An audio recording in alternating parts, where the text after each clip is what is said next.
Tired of outdated brokerage info holding you back on Redfin? Let's dive right into updating your broker details on Redfin in just a few easy steps, ensuring you're always accurately represented and compliant. First, log into your Redfin agent account. Once you're in, navigate to your profile page by clicking on your profile icon, usually found in the top right of the screen.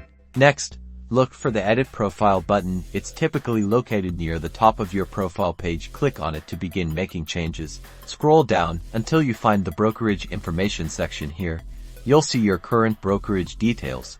Carefully update the brokerage name, brokerage address, and brokerage license number fields with your current information. Ensure that all details match your official records to avoid any discrepancies. Now, most importantly, Redfin requires verification. Look for an Upload Documentation section or similar. This is where you'll upload supporting documents, like your real estate license or a letter from your new brokerage confirming your affiliation. Acceptable file formats are usually PDF or JPG.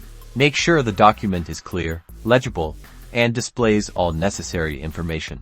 Once you've updated the information and uploaded the required documents, scroll to the bottom of the page and click Save Changes. Your updates are now submitted to Redfin for review. Redfin will then review your submission. This process might take a few business days. You'll typically receive an email notification once your brokerage information has been updated. And that's it. You've successfully updated your brokerage information on Redfin. Keep your profile current for a seamless and professional experience.